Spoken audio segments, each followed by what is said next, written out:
Agora eu vou lá. Bom dia. Bom dia. Não precisava ler tudo isso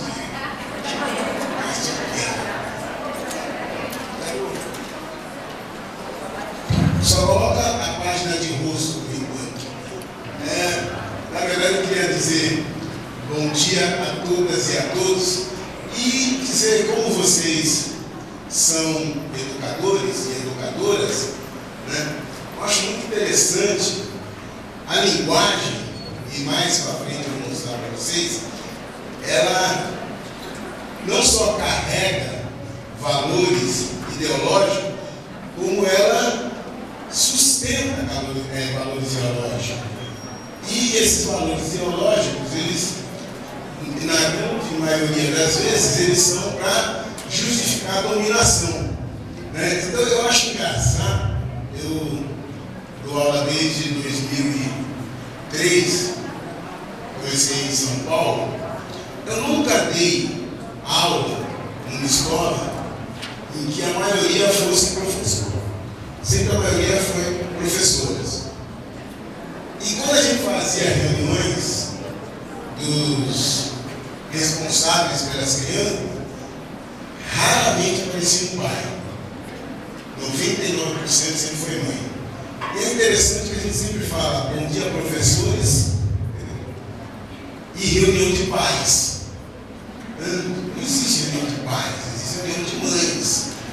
E num auditório é maluco falar bom dia professores. Uma minoria tão absurda de homem, né? Mulheres, por favor, lutem por esse direito, assim como eu luto contra o direito da discriminação ao negro. Não aceito esse negócio de bom dia professor, vocês querem amigo, não dá, né? Mas vamos começar a nossa, que é falar sobre a questão da diversidade. E, na verdade, quando eu sou chamado para fazer a palestra, eu até gostei, porque foi uma palestra que já diz que ali na porta está dizendo que eu vou falar sobre a questão do afro-brasileiro na educação. É ótimo, adorei. E não falar da Lei 10.639. Por quê? Porque existe um fetiche muito grande na educação, e na verdade esse fetiche não é à toa, né? Porque, na verdade, o que a gente tem nós sempre tivemos uma educação, e vou mudar a minha fala. A educação, ela existe para perpetuar uma situação.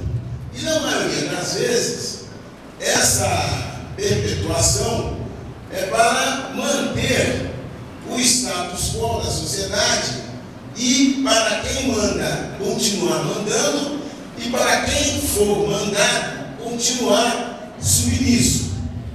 Então, durante muito tempo, o Brasil ele tem uma história um tanto quanto peculiar, que a nossa educação ela começa em 1822, quando a família real vem para o Brasil. E é muito interessante que a primeira escola feita no Brasil é uma faculdade. O Brasil não começa com o ensino fundamental. Primeiro, as elites, quando queriam estudar, as elites que moravam aqui no Brasil, no período da colonização, elas vão para a Europa. E aí, então quer dizer, a educação ela é muito recente no Brasil. E o que acontece? A educação que nós temos é uma educação que tenta mostrar para os brasileiros que a sociedade que nós estamos, por mais problemas que ela tenha, ela é a melhor das sociedades possíveis que nós podemos ter aqui. E nesse sentido, você constrói uma educação para passar para as novas gerações os valores que predominaram na vida daquela geração que está vestindo. e a outra que está passando.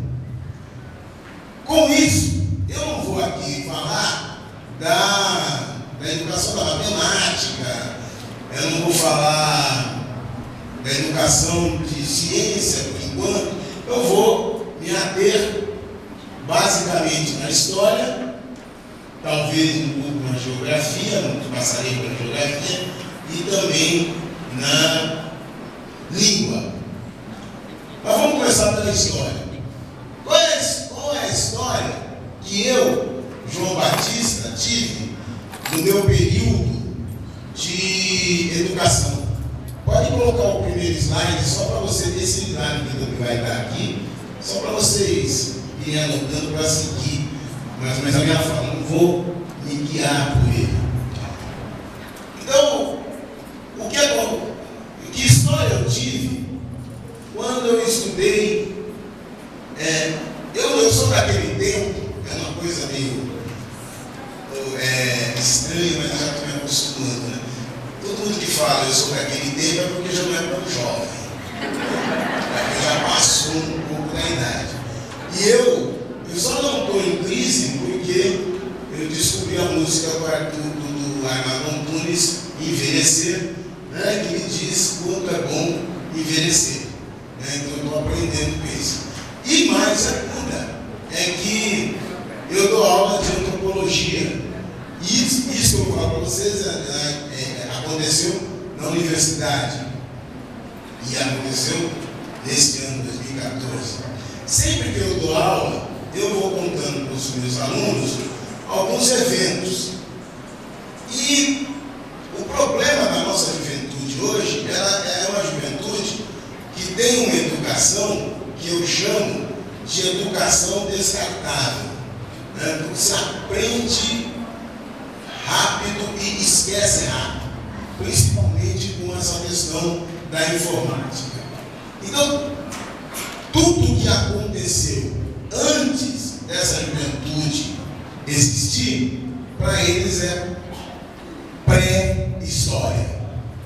Então, eu estava dando uma aula esse ano, falando de eventos em 1970, e depois eu falei dos anos 64, quando teve o golpe de Estado no Brasil, e um aluno virou e falou: professor, o senhor tem 200 anos?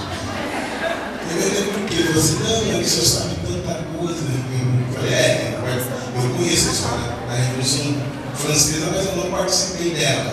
Né? Eu conheço o Império Romano, mas não participei dele. Né? Eu conheço a história de Egito, mas não conheço. Também não participei. E, obviamente, eu não tenho 200 anos. Gostaria de chegar até lá. Né? Mas isso é um preâmbulo para vocês entenderem. Porque quando a gente fala isso, olhando daqui, eu acho que a maioria das pessoas aqui presentes já estavam vivas em 1970. 60, 70? São depois de 70, são só de 80? De 60? Hã? Quanto? Não, 64, tudo bem, estamos juntos.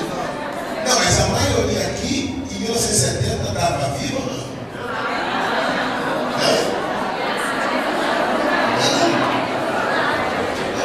Então vamos lá. Vamos contar então a história. Até 1970, período em que eu fazia o ensino médio, quer dizer, eu não estudei ensino fundamental e ensino médio. Eu fiz primário, ginásio e colégio. Né? De uma forma bastante brasileira. Eu fiz o primário, da primeira à quarta série, terminei, ganhei o diploma e tive que fazer um exame de admissão para poder fazer o ginásio. Se eu tivesse terminado o ginásio, eu teria que fazer o vestibulinho para entrar no colégio. Nesse período que eu estudava no ginásio, o que eu aprendia na história? Que o Brasil foi descoberto por Pedrópolis Cabral, que os os índios que aqui estavam eram vagabundos, preguiçosos, burros, né? Que os índios portugueses trocavam pau-brasil por bugiganga e ganhavam muito dinheiro com o pau-brasil. E que como os índios eram vagabundos e preguiçosos, precisavam trazer os negros da África para cá para os negros trabalharem. Os negros trabalharam e deram uma grande contribuição para a sociedade brasileira. Qual é essa contribuição? Os negros trouxeram folclore através do candomblé, uma dança através da capoeira e na culinária a feijoada e mais nada. Os negros, depois de 400 anos de escravidão, veio uma redentora, uma mulher de coração muito grande, magnânimo, Princesa Isabel, e os libertou do cativeiro. Nada se falava mais da participação do negro na sociedade brasileira. E para o Brasil vieram os imigrantes que trouxeram para cá a civilização, o desenvolvimento, o progresso, e o Brasil começa com a vinda dos imigrantes para cá. Essa história negava totalmente qualquer protagonismo do negro na sociedade brasileira. Mas é óbvio que não era só do negro.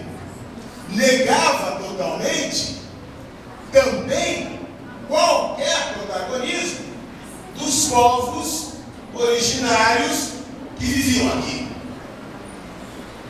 Eu ontem estava numa palestra em Salvador e eu coloquei, que eu sempre digo, quando eu estudava, a pior data que eu tinha era 13 de maio. Porque quando chegava 13 de maio, eu sabia que o tema da aula ia ser escravidão e que iam falar do quanto os negros sofreram, e eu queria que o mundo abrisse um buraco para mim entrar dentro. Porque eu olhava para a história do Brasil e não me via nela. E toda a história que eu aprendia do Brasil era uma história para que não me dava nenhuma condição de levantar a cabeça e poder dizer: eu tenho um passado glorioso que justifica a minha presença aqui agora. Mas não bastasse esse drama particular, esse drama individual, tinha umas coisas piores. Eu sempre digo, essa educação que tinha, hoje está mudando, até por conta disso eu estou aqui. Você tinha duas crianças, uma branca e uma negra, que eram amicíssimas até os 7 anos. Podiam até brincar, brigar, se relacionar de forma mais diversa possível, mas quando entravam na escola, o branco aprendia que ele era melhor do que o negro. E aí começava aquilo: cala a boca, negro. Quem te libertou foi a Isabel. Por que a Isabel libertou o negro? Porque ela tinha um amante negro. Porque ela gostava de negro. Porque ela tinha um coração muito bom. E os negros não tinham como fazer nada para se libertar. Batista, se você enche muito saco, a lei ela foi assinada a lápis. Eu vou lá, apago e você volta a ser meu escravo. Em 1987, todo mundo que está aqui estava vivo, né? Pergunta onde estava você em 1987. Um ano antes do centenário da abolição, eu era inspetor de aluno em São Paulo. E uma professora negra de português me procurou aflita Eu já milito no movimento negro desde 1978, né? E ela dizia para mim: Batista, a minha diretora falou que o ano que vem a Leal vai ser revogada. E nós negros vamos voltar a ser escravos. E eu fiquei brincando com ela. Que é isso? De repente a mulher entrou em prantos. Vocês riem. Ela estava apavorada. E ela era professora com vocês. Ela acreditou. O problema não era acreditar. O problema é a diretora achar que podia fazer uma piada nesse nível. E eu dizia para ela: professora, o que é isso? Não está aquilo. Não, eu não quero ser escravo, meu Deus do céu. Aí comecei a perceber, é um poder muito grande que a história tem. A gente não pode continuar com isso. Mas na verdade, vou falar para vocês, aconteceu antes desse episódio. A gente chegava na escola, qual a referência negra que nós tínhamos? Nenhuma.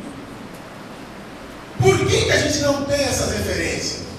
Porque no Brasil, o racismo, ele é tão insidioso, que ele consegue atuar de forma mais perversa possível e não dar condição para a sua vítima se defender. E na maioria das vezes, o algoz não tem consciência da magnitude da crueldade que ela está praticando. Então, o que eu quero dizer? No Brasil, até 1970, nós não éramos chamados de negros. Não havia negros no Brasil. Havia cidadão de cor. Nós não se chamávamos de negro. Negro era ofensa. Eu hoje ando com esse meu cabelo dreadlock. Por que eu ando com esse cabelo? Porque nesse período eu tinha que manter meu cabelo baixinho, bem baixinho, dormia à noite com uma meia de nylon na cabeça, essa meia de mulher. Existe ainda, né? Existe? Às vezes eu estou tão velho que eu nem a roupa mais usando.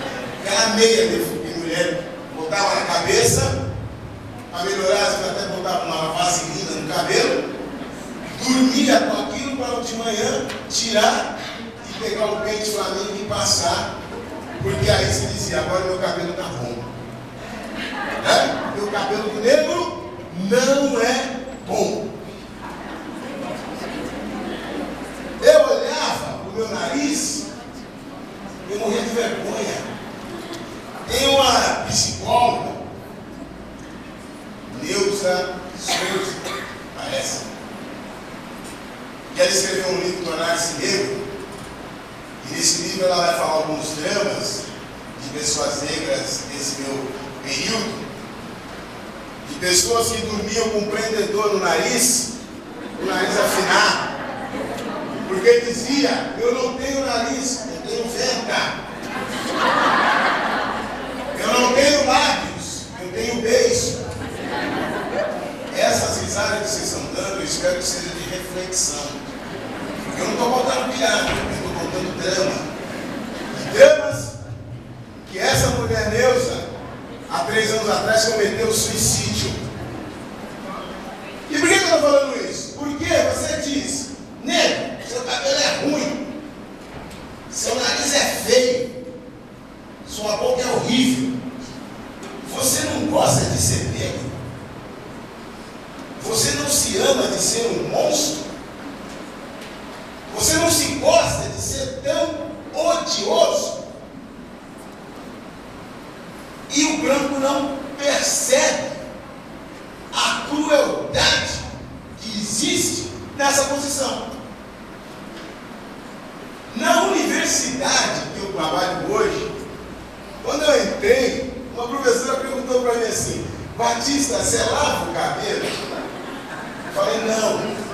Quando eu vou no banheiro e faço aquilo, todo mundo imagina, eu boto meu cabelo lá. Ela: pô, você é ignorante.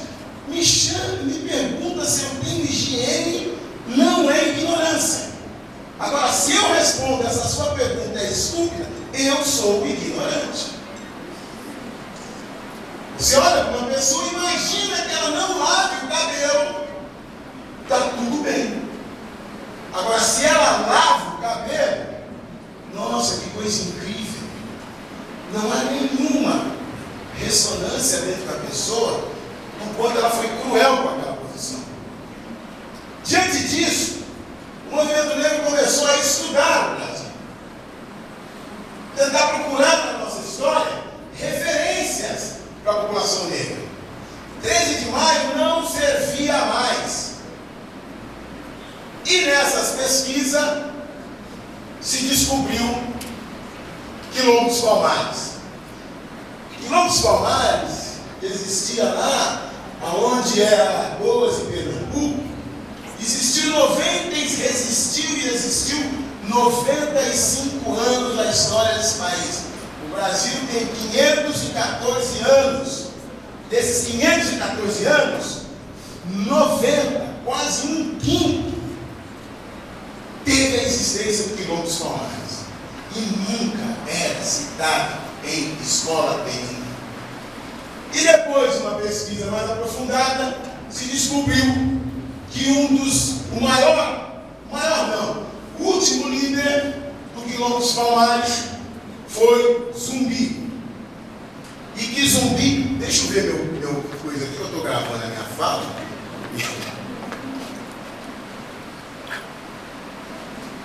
Desculpe, mas não tem. Então, se descobriu que Zumbi, último líder do Quilombo dos Palmares, morreu, não sei se assassinato, se suicídio, existem várias versões, no dia 20 de novembro. E o movimento negro decidiu, primeiramente em Porto Alegre, depois em São Paulo e no Rio, que 20 de novembro seria a data referencial para os negros do Brasil. Que o negro não tinha nenhum débito para com a princesa Isabel. E transformou o dia 20 de novembro no Dia Nacional da Consciência Negra. Tem professores e professoras que ainda perguntam: por que Dia Nacional da Consciência Negra? Não tem Dia Nacional da Consciência Branca. Assim como nós temos o Dia da Mulher, mas não temos o Dia do Homem. Tem agora, mas por outras questões. É recente. Eu até vou falar depois disso antes do mesmo. Tem o Dia do Índio, mas não tem o Dia do não índio, que teoricamente seria do civilizado, etc. Tem o Dia do Trabalhador, mas não tem o Dia do Patrão. Tem o Dia do Orgulho Gay, mas não tem o Dia do Orgulho Heterossexual. Eu sempre pergunto, diante desses fatos, quem é que tem dia? Por favor, responda-me alguém. Quem é que tem dia?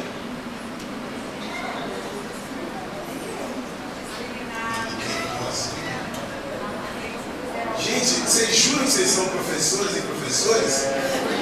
Eu não acredito. Porque quando eu era professor, eu falava alto.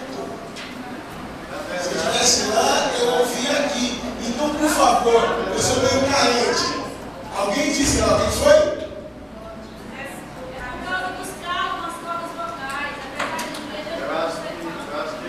Eu vou falar para você tudo, providenciar, em geral, porque tem tantas professoras com problemas de cordas vocais, é o caos, né? Mas alguém aqui, como vocês têm um problema nas cordas vocais, não é que eu não vou me ouvir, não. É que alguém falou ali, eu tenho um apuro no ouvido que eu não ouvi. O que a senhora disse? Bom, tirando a parte econômica, né, que se fala no sábado dos dias e feriados, a construção dessas datas, elas foram históricas devido a algum evento ou fato que ocasionou as minorias e os discriminados. Mas para ser didático, hoje é o dia do diretor. eu não sabia. Pois é, Sinal que o diretor também perdeu o valor. Mas eu vou explicar por quê. Para ser bem didático, quem é que tem o dia? Quem tem dia são os condenados da terra. São os marginalizados. Por que não tem o dia da consciência branca? Porque os 364 dias do ano é de branco. Por que não tem o dia do homem? Porque o mundo é dos homens. Eu comecei aqui dizendo, num auditório predominantemente feminino, as pessoas falam bom dia, professores. Por que não tem o dia do orgulho heterossexual? Porque é todo dia do heterossexual. Se eu pegar um casal de hétero entrando num hotel, eu não me... como é que eu posso dizer?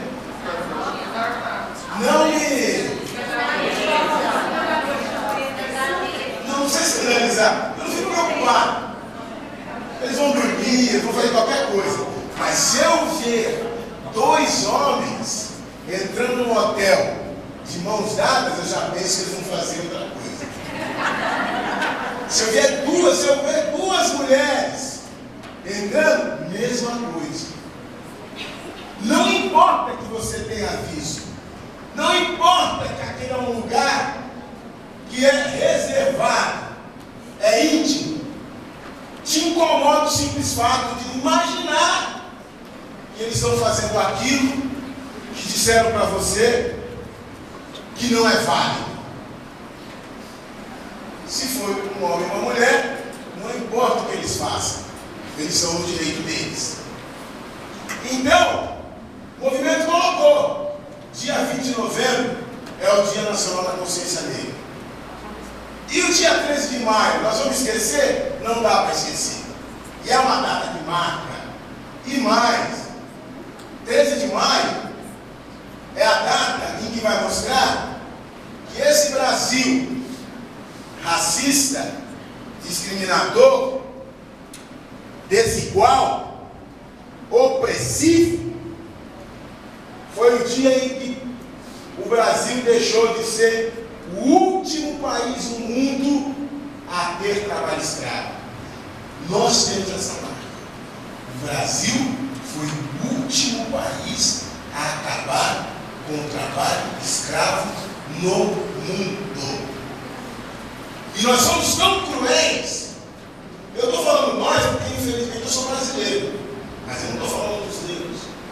Mas eu estou dizendo aqui, o preconceito, a coisa é tão cruel, que quando no mundo inteiro acabava a escravidão, e teria que acabar no Brasil, o que as meninas falaram? Vamos acabar aos poucos.